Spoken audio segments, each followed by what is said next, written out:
Okay, good morning. ऐसे good morning now. अब बढ़िया, शुरू करें। कहाँ तक पढ़े थे बच्चे कल? हाँ जी,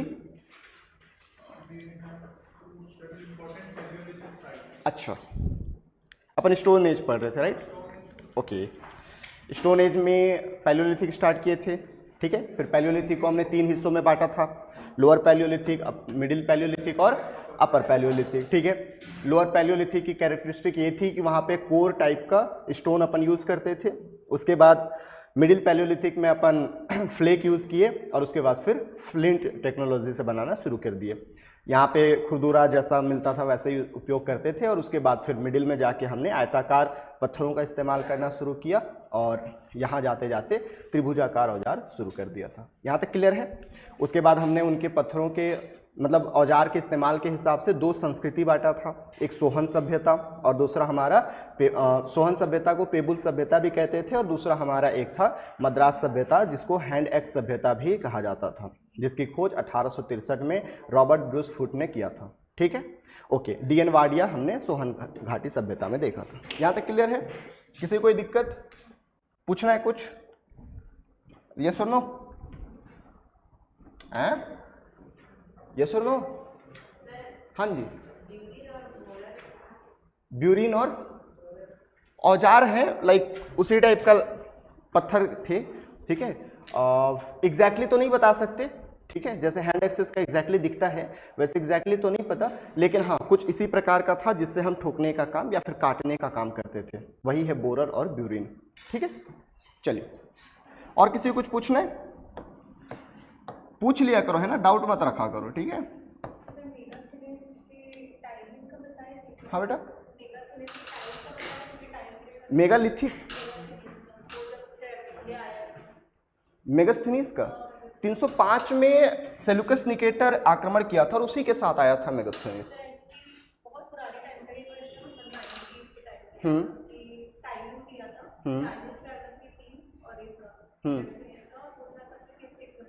तो सीक्वेंस तो पूछता ही है, हाँ, अब भले नहीं पूछता लेकिन पुराने ज़माने में 90s के टाइम पे सीक्वेंस पूछता था।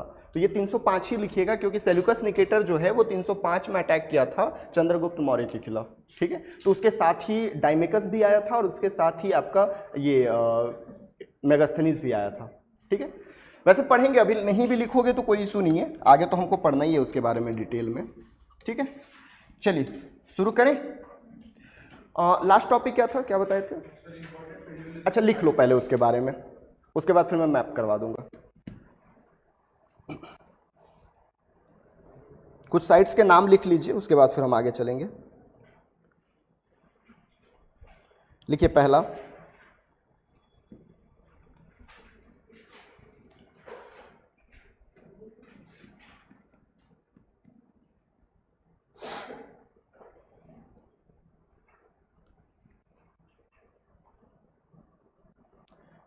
पहला लिखिए बोरी, वही जो बोरी खुर्द बताया था ना, से बोरी महाराष्ट्र।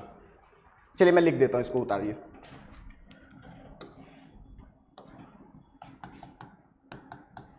इंपॉर्टेंट साइट्स, ठीक है, टेबल बना लीजिएगा। सबसे पहला बोरी, याद रखिए यहाँ पे अभी भी खुदाई चल ही रहा है। ये कहाँ है बेटा? महाराष्ट्र में। सेकंड पॉइंट लिखिए सोहन घाटी, इंग्लिश में लिखना पड़ेगा, आप लोग लिख लोगे? लिखना पड़ेगा।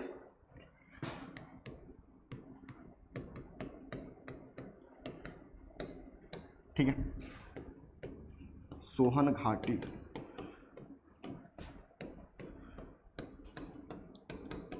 सोहन वैली, ये कहाँ है? तो ये पाकिस्तान में है। तीसरा लिखिए लोहंदा नाला, लोहंदा नाला, ठीक है, ये आपका बेलन घाटी में पड़ता है।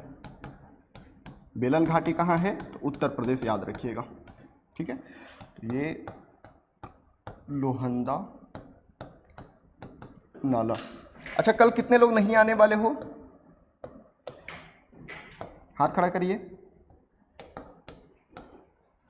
1 2 3 4, क्यों बाबू?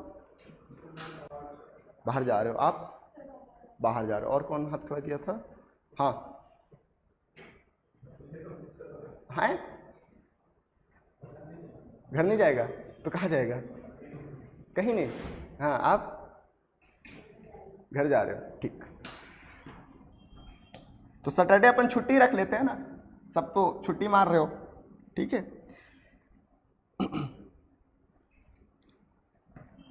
एक एक लाइन छोड़िएगा ना, आगे कुछ लिखवाऊंगा।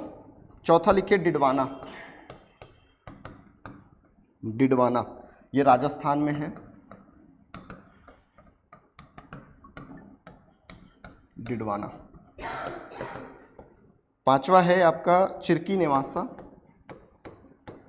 मैप में लोकेट करवाऊंगा, अभी पहले इसको टेबल बना लीजिए।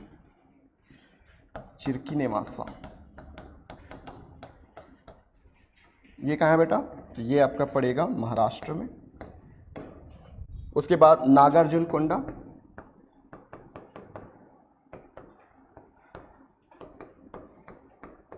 ठीक है।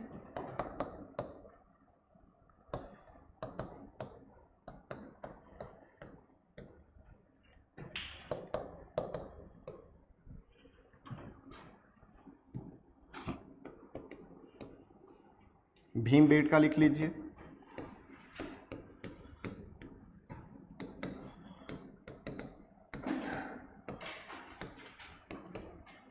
मध्य प्रदेश।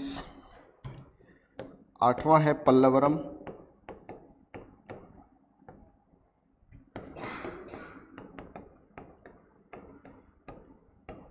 तमिलनाडु। नौवां लिखिए हथनौरा,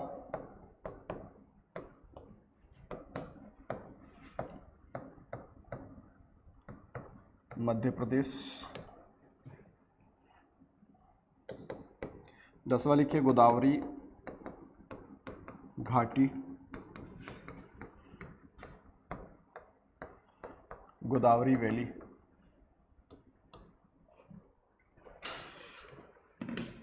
लिखिए बच्चे, ये 10 साइड कम से कम आपको याद होना चाहिए, और ऐसे रटना नहीं है, ठीक है। मैप में भी बता रहा हूँ, उससे याद हो जाएगा आपको। हाँ बेटा, हथनौरा नर्मदा घाटी।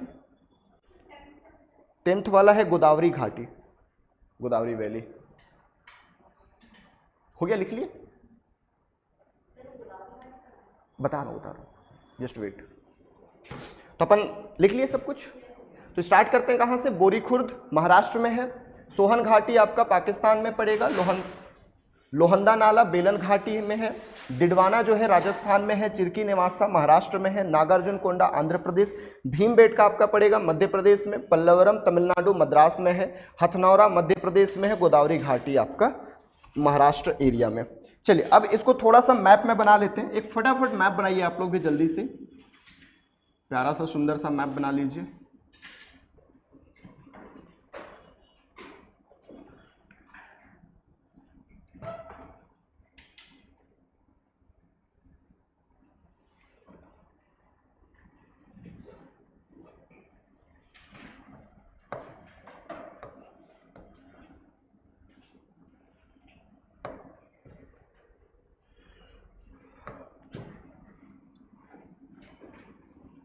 ठीक है, इधर ध्यान दो। ये एरिया जो है यहाँ पे आपका पड़ता है बेलन घाटी। क्या पड़ता है? बेलन घाटी। और ये पाकिस्तान वाले एरिया में यहाँ पे है सोहन घाटी, सोहन घाटी। ठीक है, यहाँ पे आपका पड़ेगा चिरकी नेवासा,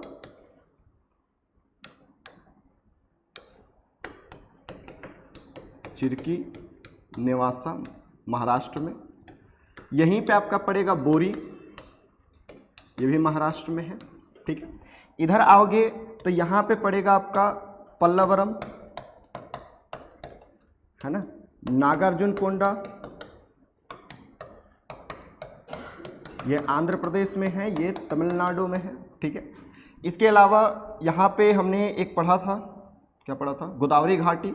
ये एरिया जो है ये गोदावरी घाटी का है, गोदावरी वैली। ठीक है, इसके अलावा मध्य प्रदेश में हमने भीमबेटका पढ़ा, ध्यान से देखना, अभी लिखना मत। मध्य प्रदेश में ही हमने हथनौरा देखा था, याद है? यस और नो? Yes sir. इसके बाद ये राजस्थान एरिया में आपको डिडवाना मिलेगा, है ना? और क्या बताया था, एक आध भूल रहा हूं मैं?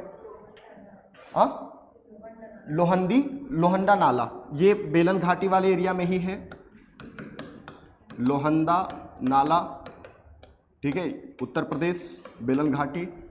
और क्या बताया था? एक आध छोटा होगा।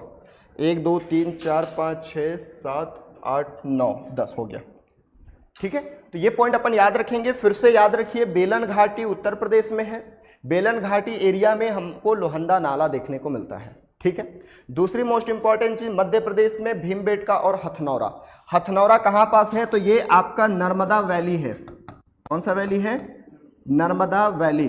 देखिए फिर से बता रहा हूं, वैली का मतलब एक मान के चलो ये माउंटेन हिल है और ये दूसरा माउंटेन हिल है, इसके बीच का जो एरिया होता है बेटा, इसी को बोलते हैं घाटी या इसी को बोलते हैं वैली।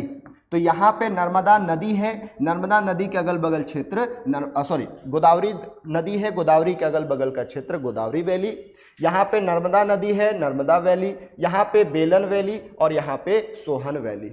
Is it clear? तो ये नाम बार बार आएगा, आप लोग इसको याद रखिएगा, ठीक है। आंध्र प्रदेश में हमने नागार्जुन कोंडा देखा, तमिलनाडु के मद्रास एरिया में पल्लवरम देखा, महाराष्ट्र में हमने बोरी खुर्द और महाराष्ट्र में ही चिरकी निवासा देखा है, ठीक है। तो ये पॉइंट अपन को याद रखना है। राजस्थान में डिडवाना, ये भी पॉइंट याद रखना है। ये सारा स्थल है पूरा आपके पैलियोलिथिक एज का। मैं तीनों को एक साथ कंबाइन करके लिखवाया हूं, तो ये पॉइंट अपन याद रखेंगे।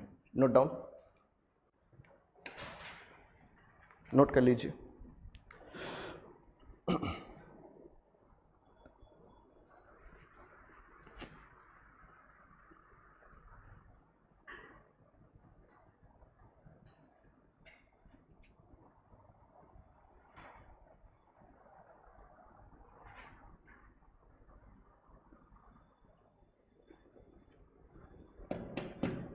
हो जाएगा तो बताइएगा। मैप बनाए हो आप लोग? देखने आऊं? दिखाओ कैसे बनाए हो मैप। गुड, ठीक है।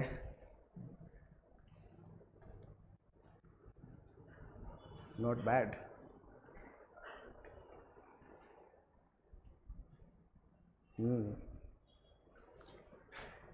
जल्दी करो जल्दी करो, थोड़ा छोटा और बना लेते, है ना, जगह बचा लेते, ठीक है। चलो अच्छा है, इसको ज़्यादा खींच दिए हो, थोड़ा कम करना, ठीक है। थोड़ा सा वो झुक गया है ना, ऊपर उठाना उसको, है ना, ठीक है, ठीक है बाबू। अच्छा, वो बहुत ही ज़्यादा सकरा रास्ता हो गया है, ठीक है, उसको थोड़ा सा सुधारिएगा, सुधारो, है ना, ऐसे काम नहीं चलेगा। हाँ, राइटिंग का इशू, हाँ तो सुधारो ना, ठीक है, ट्राई करो और ट्राई करो, बन जाएगा। वैसे मेरा भी कोई खास नहीं है, हाँ पेपर पे अच्छा बना लेता हूँ मैं। चलिए, हो गया यहाँ तक? नहीं हुआ है? आप लोग को नोट्स मिल गया?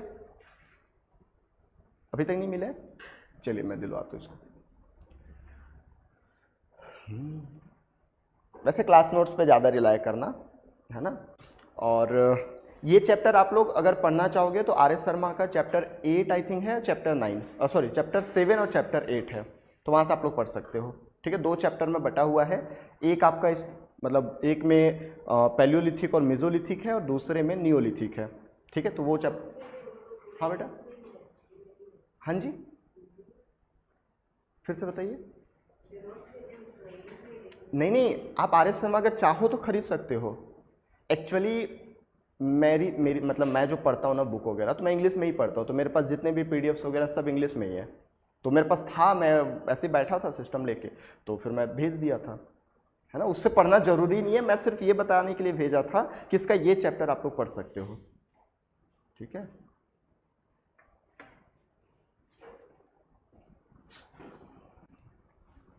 मैं पढ़ता इंग्लिश में हूँ, पढ़ाता हिंदी में हूँ, ये थोड़ा सा, है ना, यूनिक हो जाता है।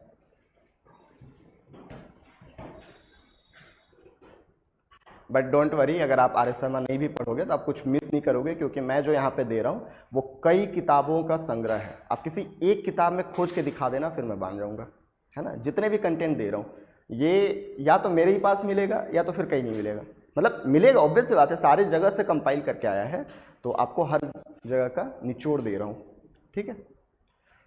तो आपको बिल्कुल टेंशन लेने की जरूरत नहीं है। मैं सिर्फ इसलिए एनसीईआरटी पढ़ने बोल रहा हूँ ताकि आपकी अंडरस्टैंडिंग लेवल जो है ना वो थोड़ा सा इन्हांस हो, ताकि आप मेंस के लिए रेडी हो जाओ। नहीं तो कंटेंट के लिए मैं पढ़ने नहीं बोल रहा हूँ, मैं जितना भी कंटेंट दूंगा मोर देन इनफ होगा, बट आपकी अंडरस्टैंडिंग लेवल बढ़ाने के लिए आप कम से कम एक एनसीईआरटी पढ़िए, या तो पुराना या तो नया।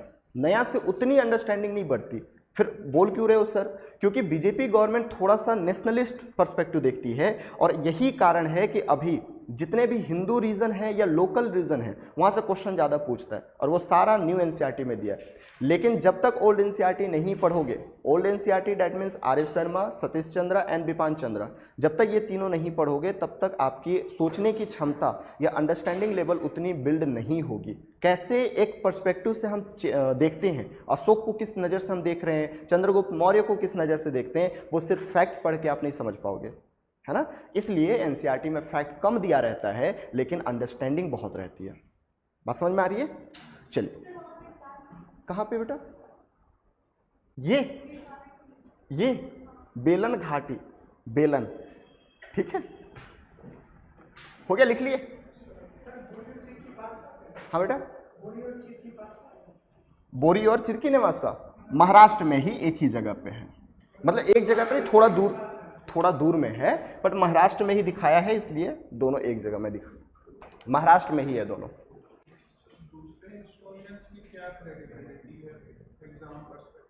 जब तक बीजेपी हाँ जी, कोर्ट आप जीएस में ना करो तो बेहतर है। आप एग्जामिनर को ये मत दिखाओ कि आप हिस्ट्री ऑप्शनल वाले बच्चे हो, ठीक है। तो आप ये बोल रहे हो ना कि हिस्टोरियन को कोट कर सकते हैं, मत ही करो, वो ज़्यादा बेटर है। थोड़ा बहुत कर सकते हो, जैसे मैंने अभी आपको रॉबर्ट ब्रूस फूड के बारे में बताया, ये सब कोट कर सकते हो। हाँ हाँ कर सकते हो, लेकिन याद रखना रोमिला थापर का और बीजेपी गवर्नमेंट का 32 का आंकड़ा चलता है। हाँ, तो कर सकते हो आप, ठीक है। उनके आइडिया को लिख सकते हो, नाम लिखने से बचना, ठीक है। आइडिया को लिख सकते हो, हाँ आइडिया लिख सकते हो, नाम लिखने से बचिएगा, हाँ ऑब्वियस बात है। चलिए बेटा आगे, यहाँ तक किसी को दिक्कत? नो। तो अब अपन को देखो, ध्यान से अगर देखे होंगे तो हमने पूरे स्टोन एज को 3 अलग अलग हिस्सों में बांटा था। पहला था हमारा पैलियोलिथिक, और दूसरा है हमारा मेसोलिथिक। याद रखिएगा, पैलियोलिथिक हमारा कंप्लीट हो गया, यानी कि 6 लाख से लेके 10,000 तक हमने पढ़ लिया। अब अपन को पढ़ना है 10,000 से लेके 4,000, या इसको 6,000 भी बोल सकते हो। अब यहाँ पे पढ़ना है। सबसे मोस्ट इंपॉर्टेंट चीज याद रखिएगा कि इसके बाद हमारे पास टॉपिक है नियोलिथिक, और इसको बोलते हैं नौ पाषाण काल। कोई लिखेगा नहीं ना, अभी इधर समझो, ठीक है। और इसको बोलते हैं मध्य पाषाण काल, मध्य पाषाण काल। ध्यान से समझिएगा, 1867 से पहले ये क्राइटेरिया होता ही नहीं था। सिर्फ और सिर्फ हमारे पास पैलियोलिथिक और नियोलिथिक हुआ करता था, ठीक है। ये पॉइंट याद रखिएगा। सबसे पहला काल था आपका पैलियोलिथिक, लास्ट वाला काल था नवपाषाण काल या नियोलिथिक। लेकिन 1867 में कुछ ऐसा हुआ जिसके बाद मध्य पाषाण काल भी डाला गया। क्या हुआ था ऐसा? तो एसी कार्लाइल करके एक इतिहासकार हुए, और इनको विंध्य क्षेत्र में, विंध्य क्षेत्र कहाँ है? तो ये मध्य प्रदेश एरिया में, आप लोगों ने विंध्य पर्वत सुना होगा, ठीक है। विंध्य क्षेत्र में इनको एक पेंटिंग मिला, और इस पेंटिंग को इन्होंने कहा कि ना तो हम इसको यहाँ डाल सकते हैं और ना ही इसको हम यहाँ रख सकते हैं, इसलिए हमको एक नया फेज बनाना पड़ेगा जो कि ट्रांजिशन फेज है। कैसा फेज है बेटा? ट्रांजिशन फेज है, जो कि संक्रमण काल है। संक्रमण काल का मतलब क्या होता है कि अभी ऐसा था, अब ऐसा हो गया, तो यहां से यहां जाने में क्या बदलाव हुआ, इसी को बोलते हैं ट्रांजिशन फेज या फिर संक्रमण काल। तो बेसिकली मध्य पाषाण काल या मेसोलिथिक जो है वो नवपाषाण काल और पूरा पाषाण काल के बीच का संक्रमण काल है। Mesolithic is a transition phase between Palaeolithic and Neolithic. Is it clear? Okay. कब नामकरण हुआ? 1867 में। किसने किया? AC कार्लाइल ने। ठीक है, क्या कहा जाता है? संक्रमण काल। संक्रमण काल कहने का एक रीजन तो मैंने आपको बता दिया। दूसरा रीजन ये है कि ये पूरा एरिया बिल्कुल आइस एज में था। किस में था? आइस एज में था, हिमयुग में था। और यहां आते आते धीरे धीरे ये पूरी तरीके से गर्म हो गया, वार्म एज हो गया। तो आइस एज से, हिम युग से गर्म युग आने के फेज को हम क्या कहते हैं? संक्रमण काल कहते हैं। संक्रमण काल हुआ, वातावरण गर्म होना शुरू हुआ। जैसे ही वातावरण गर्म होता है, बर्फ पिघलना शुरू हो गया। बर्फ पिघला तो धीरे धीरे पौधे उगने शुरू हो गए। और आप देखोगे कि यहीं हमें पहली बार पौधे उगने के साक्ष्य मिलते हैं। जब पौधे उगेंगे तो लोग अब धीरे धीरे गुफाओं से बाहर आएंगे, क्योंकि बर्फ खत्म हो गया, ठंडी खत्म हो गई, तो लोग बाहर आना शुरू कर देंगे। अब उनकी जीवन यापन बिल्कुल अलग हो जाएगी। अभी तक सिर्फ और हम शिकारी देखे थे, घुमंतू देखे थे, यानी कि हंटिंग और गैदरिंग इनका काम हुआ करता था। लेकिन यहां आते आते ध्यान रखना, यहां पे एक और काम शुरू हो गया, और वो है पशुपालन का। क्या काम हो गया? पशुपालन का। अब पशुपालन क्यों हुआ, यह समझना बहुत जरूरी है। आप बोलोगे सर रटना पड़ेगा, कहां पे क्या हुआ? अरे सिंपल सी बात है सर, यहां आइस एज था, यहां पे वार्म एज था। सब गुफा में रहते थे, आराम से कुंडी लगाया, सो गए मजे में, है ना, कोई दिक्कत नहीं है। लेकिन अब जब आइस एज खत्म हो गया, धीरे धीरे लोग बाहर आना शुरू हुए, तो बाहर भी खटिया लगा के सो गए, है ना। और खटिया लगा के सोए, पता चला शेर देख रहा है कि जग बेटा, फिर है ना, मेरा तो लंच रेडी है आज। तो कोई ना कोई सेफ्टी चाहिए, और सेफ्टी के लिए हम किसका यूज़ करते हैं? चौकीदार, है ना। विशाल मेगा मार्ट, तो चौकीदार तो उस समय तो नहीं थे ना। जब चौकीदार नहीं थे तो चौकीदार का काम कौन करता है? कुत्ता करता है। तो वही कुत्ता सबसे पहले हमने पाला, कब? 5000 BC में। 5000 BC में सबसे पहला साक्ष्य मिलता है पशुपालन का, वो भी डॉगी था। कहाँ से मिला है? तो ये हमें राजस्थान और मध्य प्रदेश, आदमगढ़ और बागौर, ये दो जगह है, याद रखिएगा। आदमगढ़ और बागौर दो जगहों से हमको पशुपालन के साक्ष्य मिले हैं। क्लियर हुआ यहाँ तक? जीवन यापन थोड़ा इन्हांस हुआ। शिकारी हैं अभी भी, ऐसा नहीं है शिकारी नहीं है। आप जो बोलते हो ना कि यार तुम नॉन वेजिटेरियन हो, है ना, ठीक है, सच अ बारबेरियन पर्सन, नहीं भाई, हमारा पूरा अतीत ही नॉन वेजिटेरियन में रहा है। इवन सरकार भी इसको प्रमोट करती है। एक कहावत आपने सुना होगा, कहावत नहीं था, एक स्लोगन था, संडे हो या मंडे रोज खाओ अंडे।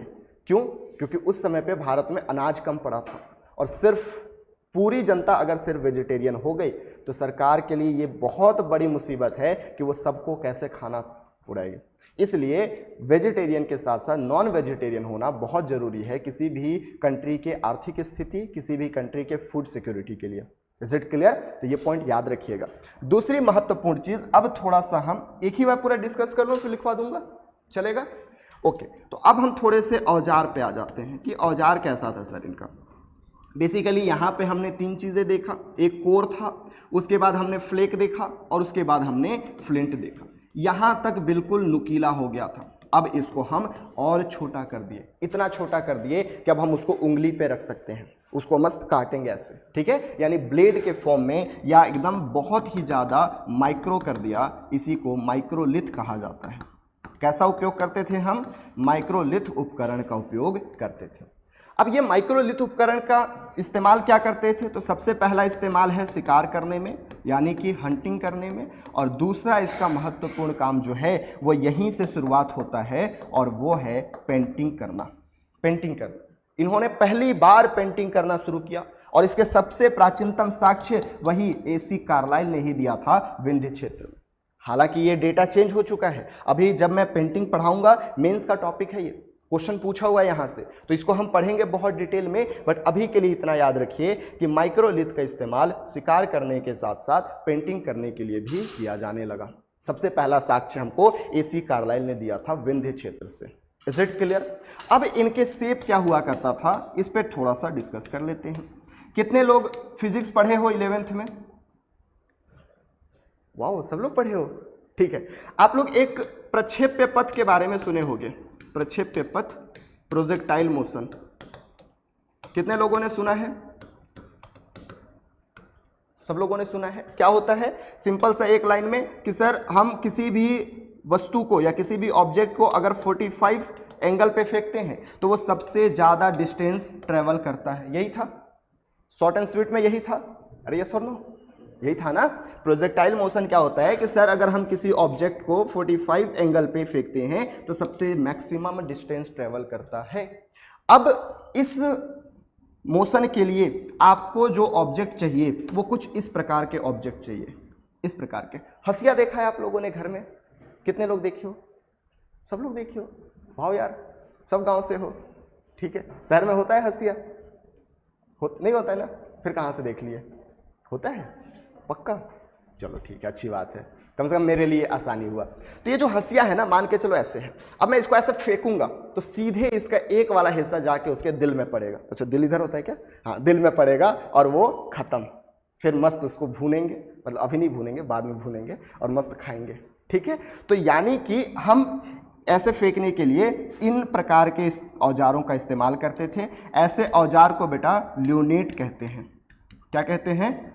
ल्यूनेट कहते हैं, ठीक है। ये जो शेप है इसको ल्यूनेट कहते हैं।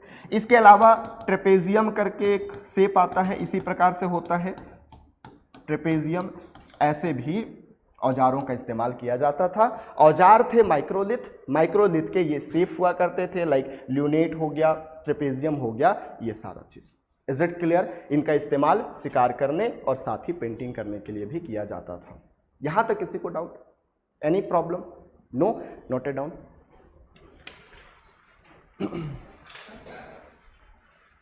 पूछिए। हाँ जी, सुन नहीं पा रहा हूँ, फिर से। बूमलेन? I don't no.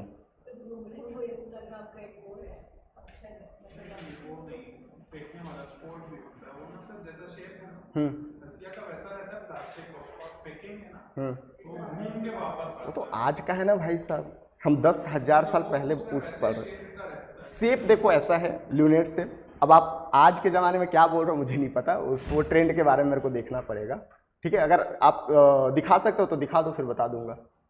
अगर अभी आपके पास होगा तो दिखा दीजिए, ठीक है, मदद हो जाएगी देखने। चलिए, तब तक लिख लीजिए। क्या? नहीं, मैं लिखवा दे रहा हूँ, हाँ, डिक्टेट करके लिखवा रहा हूँ। ये तो मैं पूरा ओवरऑल समझा दिया ना, अब डिक्टेट कर रहा हूँ, उसको लिखिए। सबसे पहला छोटा सा एक टॉपिक लिखिएगा, हिमयुग का अंत। बाद में दिखा दीजिएगा, अभी लिख लीजिए। हिमयुग का अंत, एंड ऑफ आइस एज। लगभग 10,000 BCE, लगभग 10,000 BCE के आसपास, लगभग 10,000 BCE के आसपास हिमयुग के खत्म होते ही, हिमयुग के खत्म होते ही गर्म युग प्रारंभ हो गया।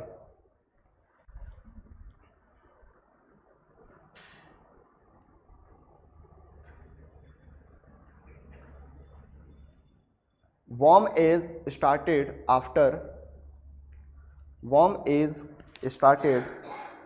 after ending of ice age around 10,000 BCE, 10,000 BCE। Second point लिखिएगा, नामकरण, नोमेनक्लेचर, नामकरण। AC कार्लाइल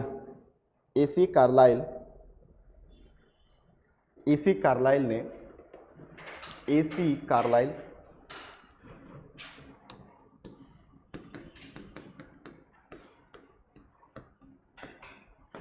1867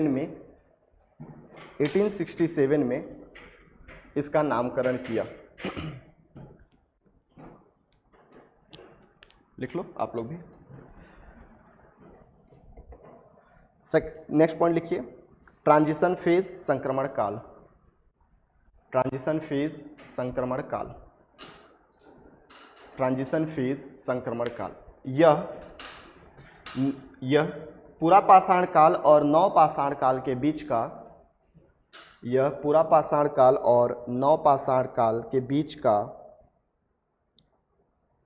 संक्रमण काल, यह पूरा पाषाण काल और नवपाषाण काल के बीच का संक्रमण काल के रूप में विकसित हुआ, संक्रमण काल के रूप में विकसित हुआ, जो कि 9000 BCE में प्रारंभ हुआ है, जो कि 9000 BCE में प्रारंभ हुआ। It is started in 9000 BCE, in 9000 BCE,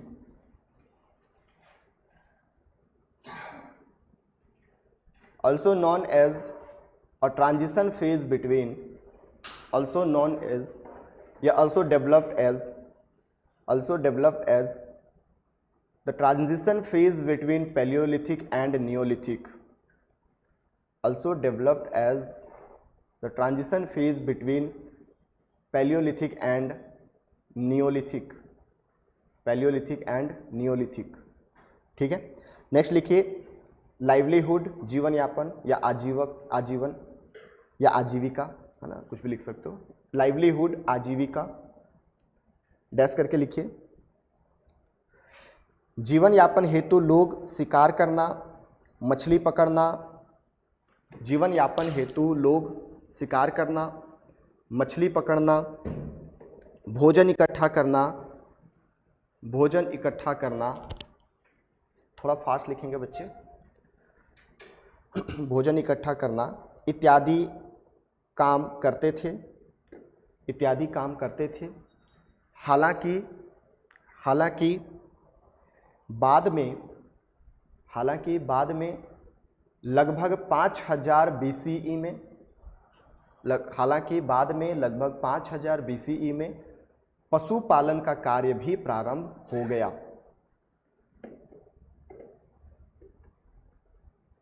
People hunting, gathering and fishing, people hunting, gathering and fishing for their livelihood,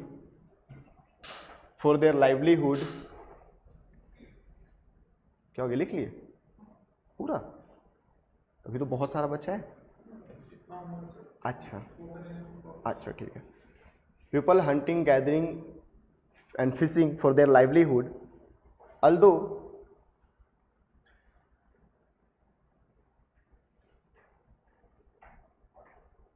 in 5000 BCE they started domestication।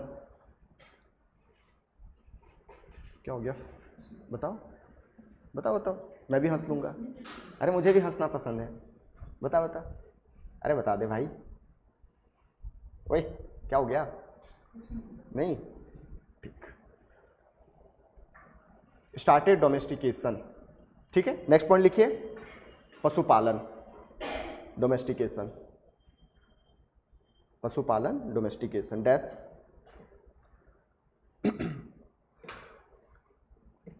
लिखिए पशुओं को पालतू बनाने का पहला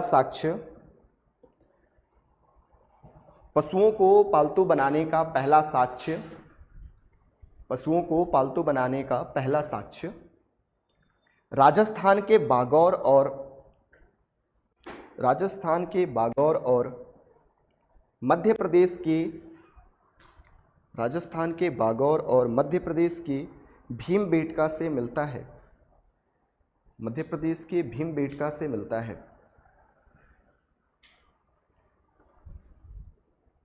पहला पालतू बनाए जाने वाला जानवर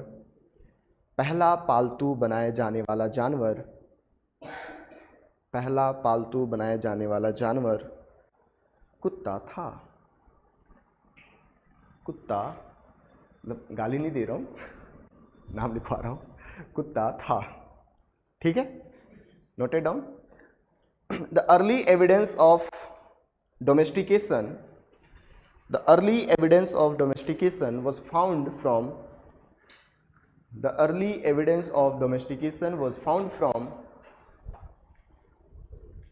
बागौर ब्रैकेट में राजस्थान एंड आदमगढ़ ब्रैकेट में Madhya Pradesh.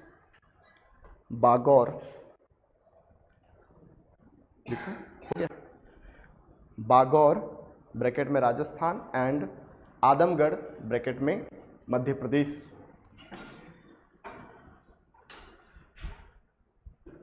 Dog was first domesticated by human. Dog was first domesticated by human. ठीक है, लिख ले यहां तक।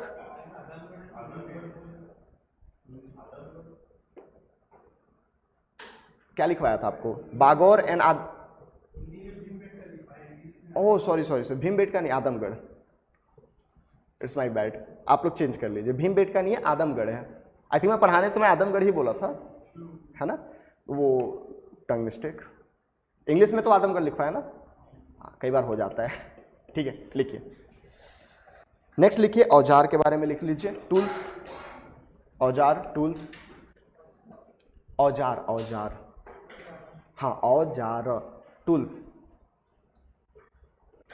लिखिए, इस युग में सूक्ष्म उपकरणों का प्रयोग होने लगा।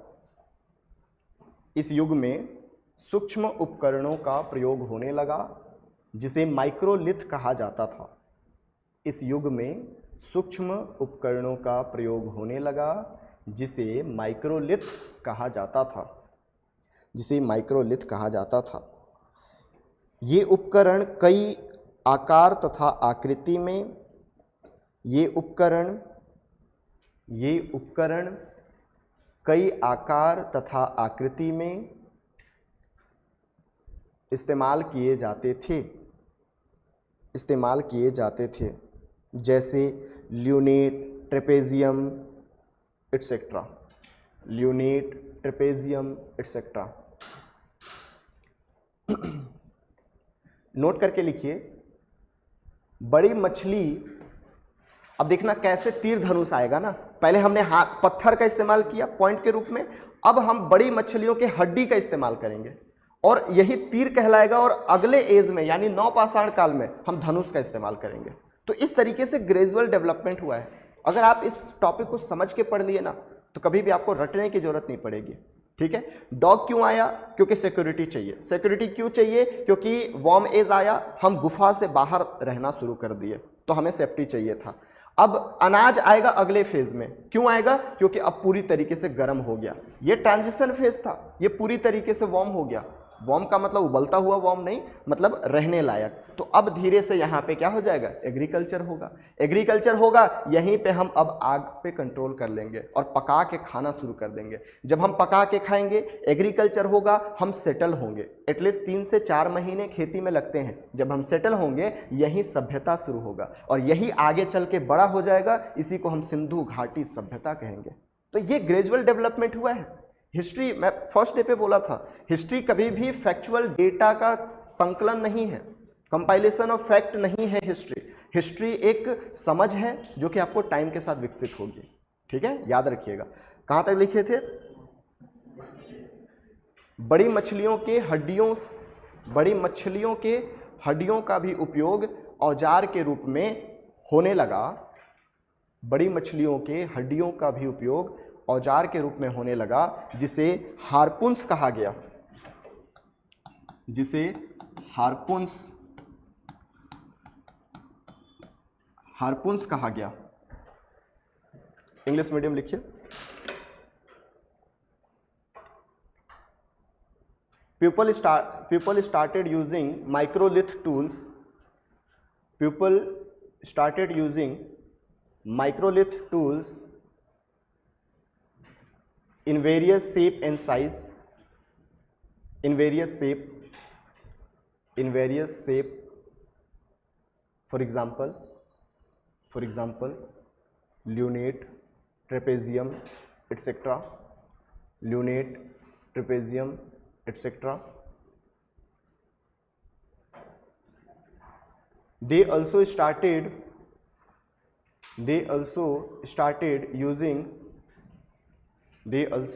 using big bones of fish या bones of big fish, जो भी लिख सकते हो, bones of big fish, that is known as harpoons.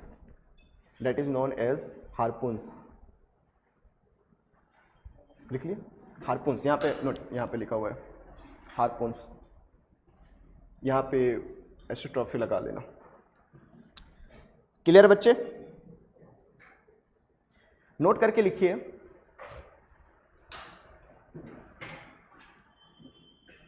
Note करके लिखिए, माइक्रोलिथ उपकरणों का इस्तेमाल न केवल शिकार करने हेतु अपितु माइक्रोलिथ उपकरणों का इस्तेमाल न केवल माइक्रोलिथ उपकरणों का इस्तेमाल न केवल शिकार करने हेतु अपितु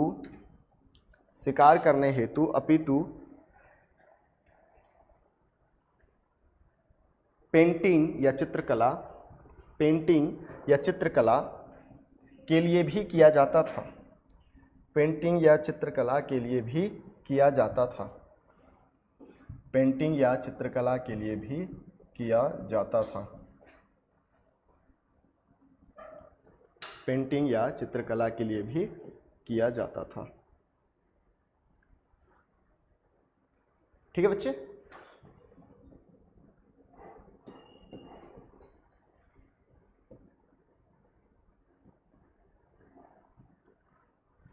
नेक्स्ट टॉपिक डालिए, मेसोलिथिक पेंटिंग, मध्य पाषाण कालीन चित्रकला। अच्छा नहीं लिखवाया हो, लिखिए। फ्रॉम माइक्रोलिथ टूल्स, नोट करके लिख लीजिए, from microlith tools they started painting. So अपन इसकी बात कर रहे हैं बच्चे, ये पेंटिंग। अब ये पेंटिंग को ध्यान से समझिएगा क्योंकि यहां से मेंस का एक क्वेश्चन पूछा हुआ है, हम डिस्कस करेंगे लास्ट क्लास में। अब मान के चलो ये चट्टान है ना, और ये मेरे पास माइक्रोलिथ है। क्या करूंगा इससे? भाई देखो, काम धंधे तो है नहीं हमारे पास, पहले बड़े बड़े पत्थर उठाते थे, फिर दौड़ते थे, है ना, चाचा आगे चलते थे, चाची उनके पीछे चलती थी, और फिर बहुत दूर जाते जाते लगभग शाम होते होते तक हम शेर की शिकार करके वापस आते थे। कई बार चाचा आते भी नहीं थे, फिर चाची जो रोते जाती थी, कहाँ गए हमारे स्वामी जी, तो पता चला कि स्वामी जी लंच बन गए शेर के, ऐसा होता था। बट अब हमारे पास बहुत ही माइक्रोलिथ है। अब हमारे पास ऐसे ऐसे टूल्स हैं जिससे मैं यहाँ से ही 1 किलोमीटर दूर औजार फेंक सकता हूँ, या बहुत ज़्यादा हो गया, मान के चलो 100 मीटर दूर फेंक सकता हूँ, है ना। मतलब अब मेरा काम आसान हो गया। ठीक है, पहले मैं वही काम 1 दिन में करता था, वही काम अब मैं 2 घंटे में करता हूँ। खाली बैठने लगे, खाली बैठे बैठे क्या करेंगे, तो मैंने आप लोगों के शकल देखा, बहुत ही प्यार से देखा, और इस शकल को मैंने पहले मेमोराइज किया और उसके बाद फिर यहाँ पे बनाना शुरू किया। बहुत ही अच्छा पेंटर हूँ मैं, है ना। आप मेरी पेंटिंग अगर देखोगे तो आपका भी दिल खुश हो जाएगा। मैं क्या किया, किसका पेंटिंग बनाऊँ बताओ, किसका पेंटिंग बनाऊँ? अरे कोई आपका, ठीक है।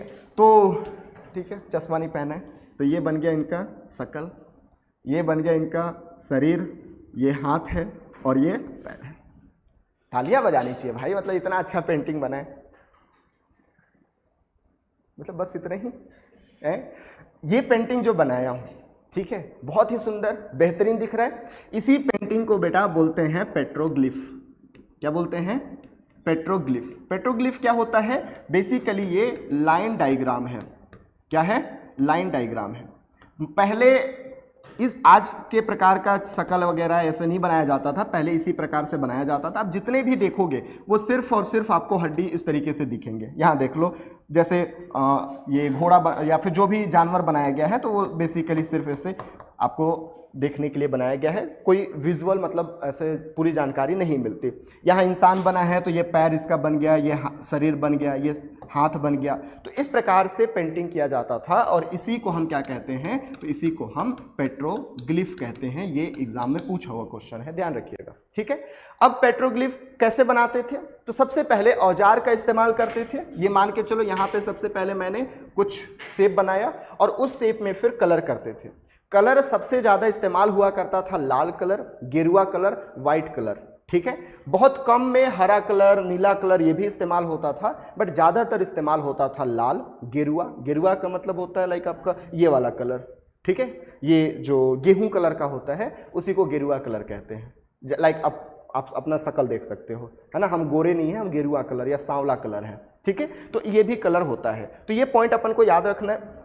मोस्ट इंपॉर्टेंट चीज़, ये बनाते क्या थे? तो जो भी वो अपने सोसाइटी में, जो भी अपने समाज में देखते थे, जैसे शिकार कर रहे हैं तो बहुत सारे जगह आपको शिकार करते हुए दिखेंगे, बहुत सारे जगह डांसिंग करते हुए देखेंगे कि एक इंसान खड़ा है, अगल बगल सब लोग क्या कर रहे हैं? नृत्य कर रहे हैं या फिर डांस कर रहे हैं। एक इंसान खड़ा है, सब अगल बगल मीटिंग कर रहे हैं। हो सकता है चाचा बता रहे हो कि आज हमको वो शेर खाना है, ठीक है। तो इस प्रकार से कम्युनिटी की सेंस हमको यहाँ से मिलता है। दूसरी मोस्ट इंपॉर्टेंट चीज याद रखिएगा कि अब यहां से हमें सेक्सुअल ऑर्गन के भी यहां डायग्राम देखने को मिल जाते हैं, मतलब कि इनको रिप्रोडक्शन का बहुत अच्छा नॉलेज हो जाता था। यहीं से हमको पूजा पाठ के भी साक्ष्य मिलते हैं, जैसे लिंग पूजा के साक्ष्य मिलते हैं और योनि वर्शिप के भी साक्ष्य मिलते हैं, ठीक है। बट एग्जैक्टली वो कौन से धर्म की पूजा करते थे ये हमें अभी तक पता नहीं है, ये हमको पता चलेगा अगले फेज में, ठीक है। तो स्टार्ट तो हो चुका था क्योंकि पेंटिंग हमको देखने को मिला है, बट एग्जैक्टली कौन से रिलीजन, क्योंकि रिलीजन यहाँ पे था कि नहीं था ये भी हमको नहीं पता।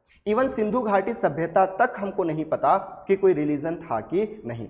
हालांकि वहाँ पे भी योनि वर्शिप, लिंग वर्शिप उसके साक्ष्य मिलते हैं, बट वो आज के शिवलिंग से जोड़ना, आज के कामाख्या देवी से जोड़ना, ये सही है कि नहीं है ये किसी को नहीं पता, क्योंकि यहाँ कोई भी लिखित साक्ष्य हमको नहीं पता। सिंधु घाटी सभ्यता में लिखित है बट हम पढ़ नहीं पाए हैं, तो हमें यहाँ से कोई जानकारी नहीं है। रिलीजन की एक्चुअल स्टार्टिंग हमको वैदिक धर्म से शुरू होता है, ठीक है। तो ये पॉइंट अपन को याद रखने हैं। क्या क्या है? सबसे पहली चीज मैंने आपको बताया कहाँ से साक्ष्य मिलते हैं बेटा, तो AC कार्लाइल करके इतिहासकार हुए, उन्होंने बताया कि विंध्य क्षेत्र से मिला है। लेकिन बाद में 1957-58 में, ये कब का था? 1867 का खोज था। ये लगभग 1957 तक यही चला कि AC कार्लाइल का जो खोज है वो सही है।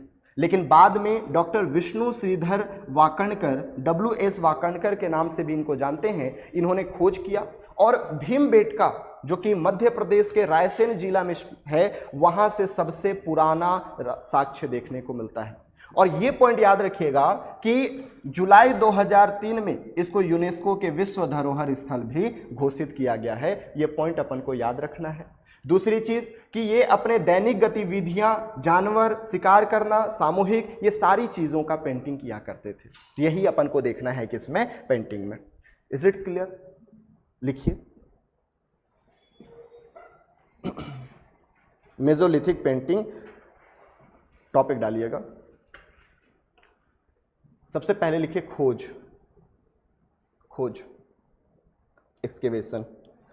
लिखिए भारत में सर्वप्रथम रॉक कट पेंटिंग की खोज, भारत में सर्वप्रथम रॉक कट, रॉक हिंदी में लिख सकते हो ऐसे, रॉक कट। भारत में सर्वप्रथम रॉक कट पेंटिंग की खोज, रॉक कट पेंटिंग की खोज AC कार्लाइल, AC कार्लाइल द्वारा 1867 में किया गया। AC कार्लाइल द्वारा 1867 में किया गया, 1867 में किया गया। बाद में पैराग्राफ चेंज करके, बाद में WS वाकणकर ने, बाद में WS वाकणकर ने, WS वाकणकर, वा क अड़ क र,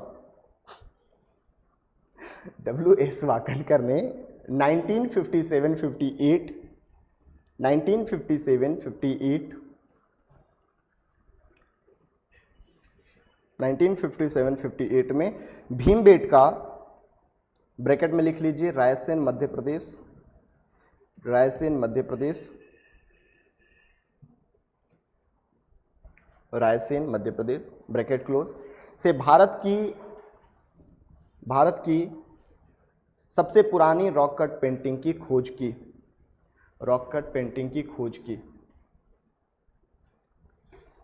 इसे पेट्रोग्लिफ चित्रकला भी कहा जाता है, इसे पेट्रोग्लिफ, इसे पेट्रोग्लिफ चित्रकला भी, इसे पेट्रोग्लिफ चित्रकला भी कहा जाता है।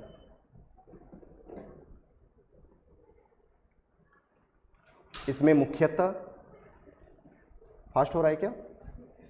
इसमें मुख्यतः लाल, भूरा, सफ़ेद, हरा, काला, पीला, सब लिख लो, लाल, भूरा, गेरुआ, सफ़ेद, हरा, पीला, काला, जितने कलर आ रहे हैं लिख लो, इत्यादि रंग का उपयोग किया जाता था।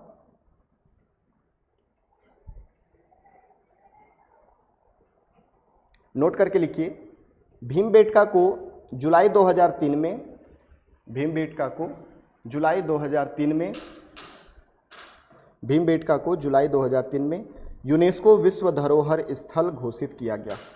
यूनेस्को विश्व धरोहर स्थल घोषित किया गया। लिखिए English medium.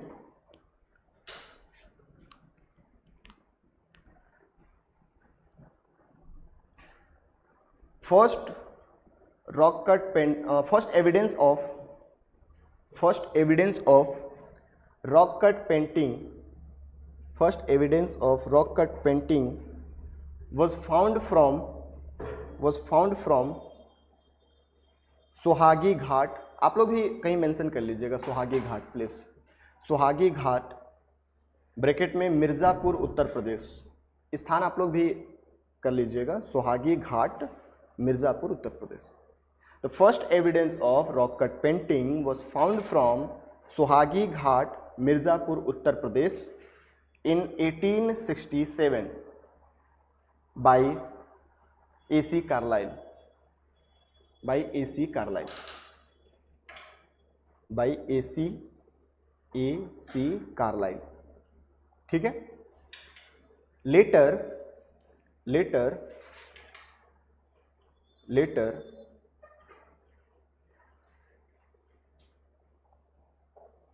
W.S. Wakankar,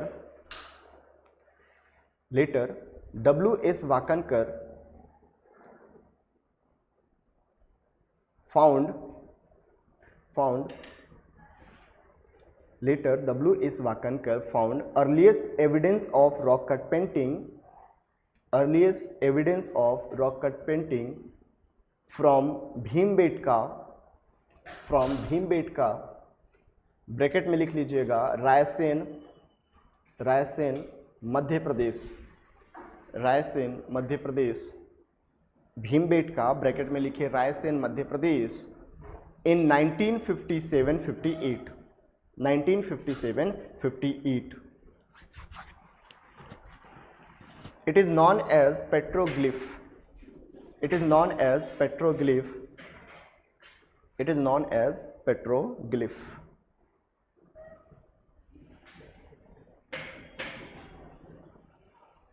They were used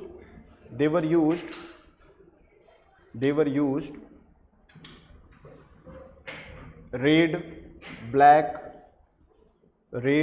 black, white, blue, yellow, etc. color for painting.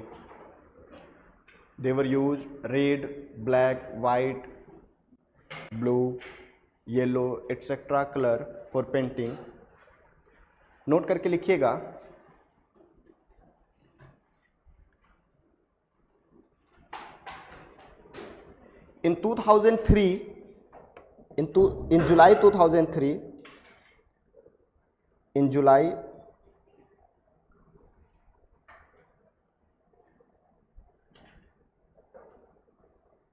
in July 2003, Bhimbetka was listed as UNESCO World Heritage Site. In July 2003, Bhimbetka was listed as UNESCO World Heritage Site. Congratulations, आपका second topic भी the end हो गया। ठीक है, any doubt? हाँ जी, फिर से बोल। इसके एग्जैक्टली एविडेंस नहीं है, चित्र में था बट एग्जैक्टली एविडेंस नहीं है। हो सकता है कोई और जानवर हो, क्योंकि घोड़ा हमको सिंधु घाटी सभ्यता से भी नहीं मिला है। हालांकि दो जगह हैं जहाँ से हमको साक्ष्य मिला है। पहला लोथल से हमको एक टेराकोटा के टॉय मिला हुआ है, और सुरकोतरा, सुरकोतरा से हमको बोन मिला हुआ है, पैर की हड्डी मिली हुई है। बट अभी भी इतिहासकारों का यह मत है कि उनको घोड़े का नॉलेज नहीं था। यूपीएससी का भी यही मत है। यूपीएससी क्वेश्चन पूछा हुआ था कि इनको घोड़े की जानकारी थी कि नहीं, और आंसर की में उसने नहीं लिखा है। ठीक है, तो याद रखिएगा घोड़े का फर्स्ट अभी तक नॉन एविडेंस जो है वो आर्यन के द्वारा इस्तेमाल किया गया था। उन लोग रथ में इस्तेमाल किया करते थे। ठीक है, तो यहाँ पे घोड़े का एविडेंस था कि नहीं था, ये अभी भी लाइक ऐसा बोल सकते हो कि डिबेटेबल है। ठीक है, तो ये याद रखिएगा। और किसी को डाउट बच्चे? हाँ बेटा, रॉक मतलब पत्थर, कट मतलब कट कर करके। ठीक है, कट करके, तो रॉक कट पेंटिंग या पेट्रोग्लिफ दोनों एक ही नाम है। और किसी को डाउट? हाँ बेटा, व्हाइट कलर कहाँ से यूज करते थे? अब उनकी कोई टेक्निक रही होगी। मेजरली जो बुक में हमको मिलता है, पहला रेड कलर जो है वो इस्तेमाल करते थे ह्यूमन ब्लड से या एनिमल ब्लड से, और पौधों से या पेड़ों से निकालते होंगे कैसे भी कलर। अब उनकी वो टेक्नोलॉजी रही होगी, बट हमको जो कलर दिखता है वो ब्लैक, वाइट, रेड, गेरुआ, यही कलर दिखता है। ठीक है, भित्ति, इसी भित्ति चित्र, भित्ति चित्र ये नहीं है। आप बोल सकते हो ऐसे, क्योंकि रोक को भी हम भित्ति बोलते हैं, दीवार बोलते हैं, बट एक्चुअल जो आप, मेरे को लग रहा है जो आप पूछना चाह रहे हो वो मौर्यकालीन है, जो कि एक्चुअल पेंटिंग होती थी ना। हाँ, तो फ्रेस्को म्यूरल पेंटिंग कहते हैं उसको, वो हम मौर्यकालीन एज में पढ़ेंगे, वहाँ से बहुत क्वेश्चन पूछता है मेंस में। ठीक है, तो वो अपन को फ्रेस्को म्यूरल पढ़ना है, जो कि पहली पेंटिंग है आपका मौर्य काल में। ये तो रॉक कट पेंटिंग है, तो बेसिक पेंटिंग है। और किसी को डाउट है तो पूछ सकते हो, कोई सुनिए। आप लोग कुछ पूछना है? नहीं? हाँ बेटा, भाषा और लिपि में क्या अंतर है? आपने जो बोला ना वो भाषा है। ठीक है, और आप क्या पूछे? भाषा और लिपि में क्या अंतर है? आप ऐसे भी पूछ सकते थे, व्हाट्सएप भाषा और लिपि में क्या अंतर है, पूछ सकते थे ना। तो आपने जो बोला वो हिंदी है, ये भी हिंदी भाषा है, ये भी हिंदी भाषा है। ये आपने देवनागरी लिपि में लिखा है और ये आपने इंग्लिश लिपि या रोमन लिपि में लिखा है। तो जो लिख रहे हो लिपि है और जो बोल रहे हो वो भाषा है। बस समझ में? लिखने के लिए हम दोनों लिपि में लिख सकते हैं कि हिंदी भाषा रोमन लिपि, ऐसे भी लिख सकते हैं। हम हिंदी भाषा ऐसे भी लिख सकते हैं, माई नेम इज, है ना, माई नेम इज, ऐसे भी तो लिख सकते हैं हम, माई नेम इज। भाषा यह इंग्लिश हो गया, और ये क्या है? रोमन लिपि, और ये देवनागरी लिपि। तो जो लिखते हैं वो लिपि है, जो बोलते हैं वो भाषा है। क्लियर हुआ? और किसी को डाउट? जो है पूछ लो। हाँ,